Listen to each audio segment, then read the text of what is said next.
Hey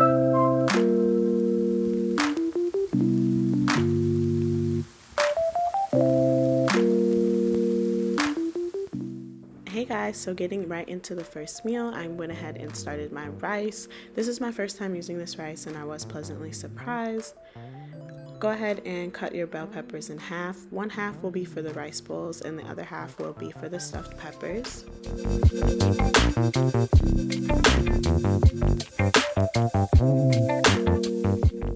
As I mentioned in the last video, I'm not a professional chef, so don't come for me about the way that I'm cutting. But if you do notice, I am cutting off the ends because I like to reduce my waste as much as possible. So the ends of the little strips that I'm making, I will use in a breakfast scramble.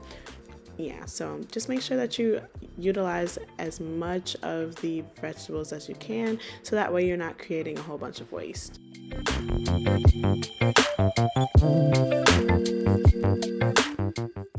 So I guess I wasn't recording when I showed this part, but this is the soy chorizo from Sweet Earth. I got it at Whole Foods, but honestly it really wasn't that good and I highly recommend against getting it.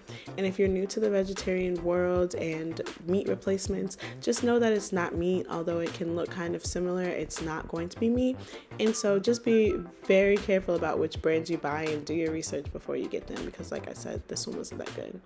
So here I just added some fresh cilantro and salt to my rice. I put a lot of salt only because I wanted it to taste close to Chipotle, and I know that they use a lot of salt. I went ahead and added some taco seasoning to my bell peppers just to give them some more flavor. Also at the same time, I'm cooking my pinto beans, but I felt like that's self-explanatory, so you guys didn't really need to see that. Once everything's done, you can go ahead and start assembling your bowl. You can really get creative with this and put whatever you like. This is just the things that I like. I had some guacamole already from Chipotle, and then some sour cream and corn. But like I said, you can do whatever you like with this.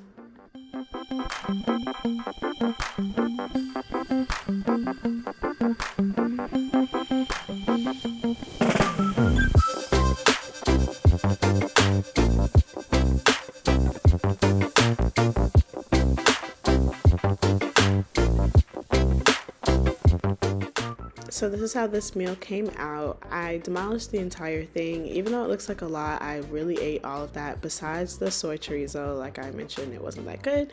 But yeah, everything else was really good, a really fresh meal. But let's get right into the next one.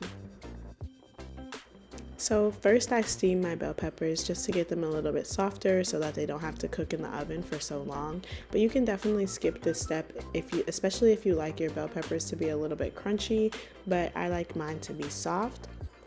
Then I'm just showing you guys the filling. So it's rice, corn, onions, black beans, and the leftover fajitas from the last meal.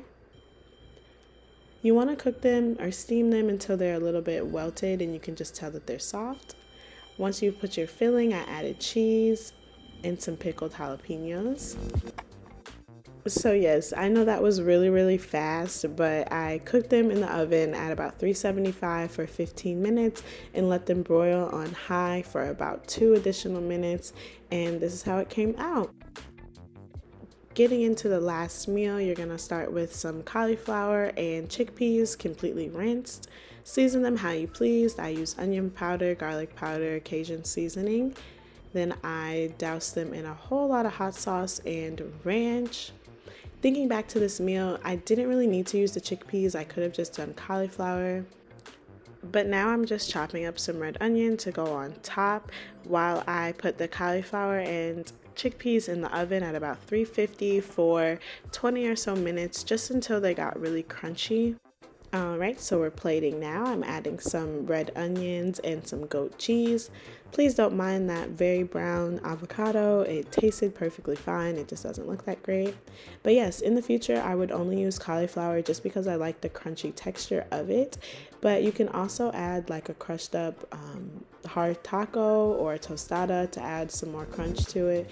So this is how it came out. I really hope you guys enjoyed this video, and if you did, drop me a comment below saying rich in spirit. I'll see you in my next one. Bye!